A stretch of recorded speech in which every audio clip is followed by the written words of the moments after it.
जय हिंद दोस्त। बता दूं कि बिहार पुलिस का फिजिकल का डेट जारी कर दिया गया है। ये एग्जाम कब से होगा, उसके बाद इसमें क्या क्या प्रक्रिया रहेगी, आप में जो पीटी होगा, पीएसटी होगा, उसमें क्या हाइट, क्या मेजरमेंट, क्या दौड़, क्या गोला फेंक, सारी चीजों को हम पूरा डिटेल्स के साथ बताने वाले हैं। मेल कैंडिडेट के लिए क्या जरूरत है, फीमेल कैंडिडेट के लिए क्या जरूरत है, एससी एसटी के लिए क्या जरूरत है, सारी चीजों को। उसके साथ साथ सबसे इंपॉर्टेंट बात कि जब आप एग्जाम देने जाएंगे यानी कि फिजिकल का, उसी के साथ साथ आपका डॉक्यूमेंट वेरिफिकेशन भी होगा।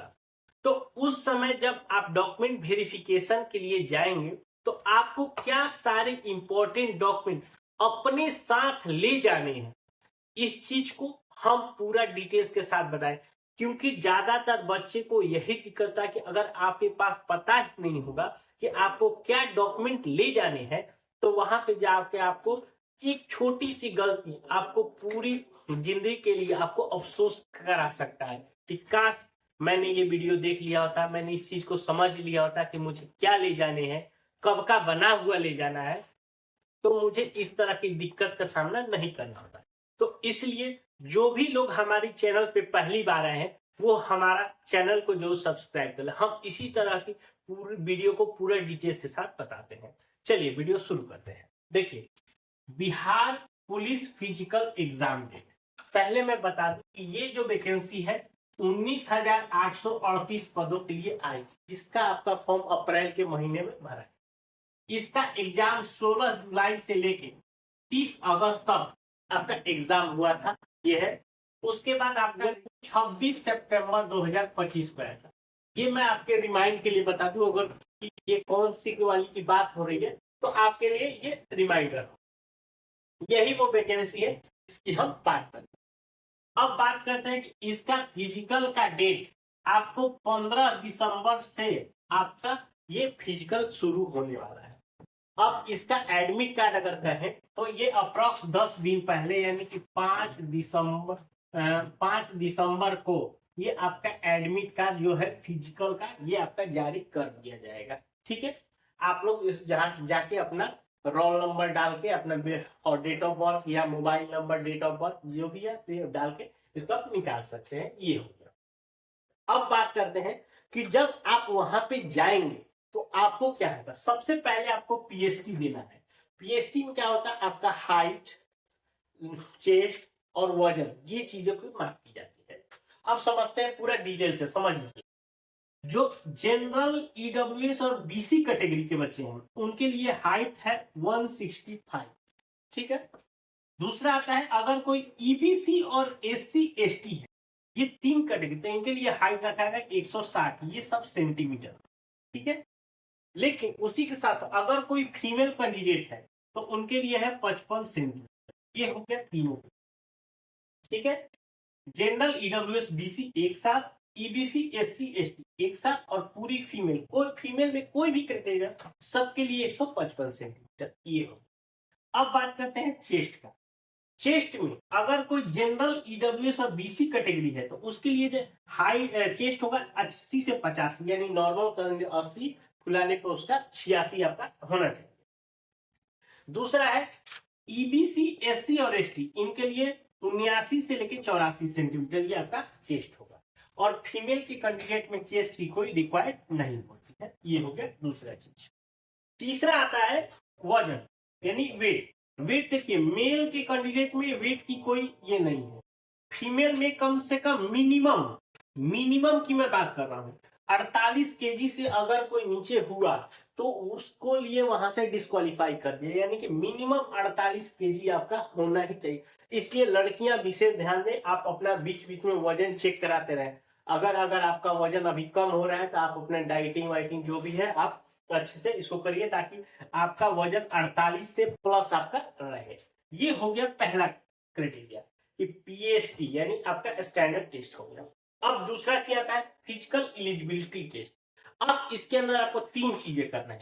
पहला दौड़, दूसरा आपका गोला फेंक, तीसरा है हाई जंप। ये तीनों चीजों को मार्क्स में कन्वर्ट किया गया है। जैसे इसमें देखिए मेल और फीमेल दो का अलग अलग है। मेल की अगर हम बात करें तो 1.6 किलोमीटर आपका 6 मिनट। इस इसके लिए आपको 50 मार्क्स दिए जाएंगे, ये आपके 50 मार्क्स है। अगर यदि मान लीजिए कोई इसमें 6.5 मिनट में करता है तो आपको 10 मार्क्स कम हो जाएंगे, 40 हो जाएंगे। उससे ज्यादा टाइम दिए तो और समय कम हो जाएगा। यानी कि लेकिन आप अब ध्यान रखिए कि आपको कोशिश करना है ये जो 6 मिनट है 1.6 किलोमीटर, इसको आप 5.5 मिनट में किसी तरह आप कंप्लीट करने का हैबिट करिए। जब आप 5.5 मिनट में करने लगेंगे तब जाके आप वहां पे कर सकते। क्योंकि देखिए आप जब वहां जाएंगे तो बहुत तमाम से बच्चे होंगे, कोई 4 मिनट, कोई 4.5 मिनट, 5 मिनट तक भी करने वाले हैं, तो आप उनसे कैसे कंप्लीट करिएगा। इसीलिए आपको मैं बता दूं कि 1.6 किलोमीटर आपका 6 मिनट में, ये आपको प्रैक्टिस। लड़कियों के लिए 1 किलोमीटर 5 मिनट में, इसके आपके 50 मार्क्स है। ये हो गए दोनों के। अब बात करते हैं हाई जंप। हाई जंप में देखिए आपका 4 फीट है, ठीक है, और उसके बाद लड़कियों के लिए 3 फीट है। इसका आपके 25 मार्क्स है। अगर आप इससे कम करते हैं, मान लीजिए आपका 3.75 करते हैं तो आपके मार्क्स कट कर लिए जाएंगे, आपको 25 में आपको 20 दिया जाएगा। उसी तरह अगर लड़कियां हैं, अगर 2.75 करती हैं तो इसको भी 25 में 20 दिया जाएगा। तो आप इसका पूरा प्रैक्टिस कर दें। अब उसके बाद आता है गोला फेंक की बात। गोला फेंक है मेल कैंडिडेट के लिए 16 पाउंड के गोले को 16 फीट आपका फेंकना होता है। तो ये हो गया मेल कैंडिडेट में। फीमेल के लिए 12 पाउंड के गोले को 12 फीट फेंकना है। अब इसमें देखिए गोले का वजन तो सेम रहेगा, अब आपका फेंकने का डिस्टेंस हो गया। अगर आप 16 फीट फेंकते हैं तो पूरे के पूरे 25 मार्क्स। यानी कि आप देखिए यहाँ पे 50, 25, 25 यानी तीनों को अगर मिलाएंगे तो आपके 100 मार्क्स के आपके फिजिकल होंगे। तो आप इसमें जितना ज्यादा से कोशिश करिए कि 90 प्लस आप देखिए नंबर कटने का कहाँ ये होता है। दौड़ में है प्रैक्टिस करेंगे, ये हो गया। हाई जंप है प्रैक्टिस, यानी कि क्योंकि ज्यादातर मैं ये भी कह सकता हूँ कि अभी जो बच्चे हैं सभी लोग कहीं ना कहीं आपके ट्रेनिंग सेंटर में ये चीजें कर रहे हैं। अब करने के बाद अब उनको क्या करना है कि इसको टाइमिंग पे डिपेंड करना है। दौड़ आपको कम समय में करना है। 5 फीट वाला कोशिश करिए, जो 4 फीट वाला है 4.5 को आप प्रैक्टिस करिए। आपको जो 16 पाउंड को 16 फीट फेंकना है उसको 18 से 20 फीट का ट्राई करिए, तब जाके वहां पे आप भरपूर के भरपूर मार्क्स उठा सकते हैं। ये तो हो गया एक चीज। अब जो मेन चीज है कि डॉक्यूमेंट क्या ले जाना, देखिए क्योंकि आप जब जाएंगे तो उसी के साथ साथ वहां पे आपके डॉक्यूमेंट वेरिफिकेशन भी करा लिया जाएगा। डॉक्यूमेंट में अगर थोड़ी सी भी गलतियां पाई जाएगी तो वहां से आपको बाहर का रास्ता दिखा दिया जाएगा, जो कि आपको पूरी लाइफ एक अफसोस बन के रह जाएगा कि काश मैं इस चीज को समझ लिया होता पहले कि मुझे क्या डॉक्यूमेंट ले जाने हैं, तो मुझे ये चीज नहीं होता। चलिए डॉक्यूमेंट यहाँ पे 10 डॉक्यूमेंट्स है, ठीक है, लेकिन मैं पूरा सबको बताऊंगा। SC ST OBC EW सबको एकदम क्लियर करके बता देंगे। देखिए सबसे पहला बात करते हैं कि फिजिकल का एडमिट कार्ड, क्योंकि जब आप एडमिट फिजिकल देने जाएंगे तो उसका एडमिट कार्ड जारी किया जाएगा, तो आपको एडमिट कार्ड ले जाना है, ये तो पहला। दूसरा, आपने क्या क्या 12th के बेस पे आपने भरा है ये फॉर्म 12, तो 12th का देखिए सर्टिफिकेट जरूर निकाल लीजिएगा भैया, ध्यान रखिए। जिसका नहीं आया है, मान लीजिए अगर कोई इसी साल पास किया होगा 25 वाला, सॉरी 24 में, तो 24 वाला के अगर आप स्कूल में पूछिएगा, अगर आपके स्कूल में आ गया होगा तो आप जरूर निकाल लीजिएगा। अगर नहीं आया है तब आप कह सकते हैं कि अभी तक हमारे बोर्ड के द्वारा ये चीज जारी नहीं किया गया। लेकिन जिसके केस में जिसका 12th का सर्टिफिकेट आ गया है, आप जरूर स्कूल में जाके पता करके आप इसको निकलवाइए। उसके बाद आपका 12th का मार्कशीट, ठीक है। उसके बाद देखिए आधार फॉर्म भरते समय अगर कोई आधार दिया होगा तो वो आधार ले लीजिएगा। कोई अगर वोटर दिया होगा, कोई DL, जिस भी ऑप्शन को आपने फॉर्म भरते समय डाला होगा आधार वोटर, उस चीज को आपको ले लेना है। उसके बाद देखिए निवास प्रमाण पत्र, ये आपको ले लेना है। ये तो हो गया कि कॉमन, ये सभी को ले जाने हैं, ठीक है। उसके साथ साथ थोड़ा नीचे बात करें, 10th का मार्कशीट ले लीजिएगा और 10th का सर्टिफिकेट, यानी कि यहाँ ऊपर से कुछ और नीचे से ये कॉमन हो गया। SC ST हो, OBC हो या जनरल हो, ये सभी के लिए जाता है। अब बात करते हैं कैटेगरी कि एक्स्ट्रा क्या ले जाना है। देखिए अगर कोई SC ST कैटेगरी से है तो वो अपना जाति प्रमाण पत्र अपना ले जाएगा। ध्यान रखिएगा जाति प्रमाण पत्र वही जाएगा जो आपको फॉर्म भरने के लास्ट डेट के पहले निर्मित हो। ये नहीं कि आप फॉर्म भरने के बाद जो अगर लिया जाएगा तो वो आपका एक्सेप्टेबल नहीं होगा।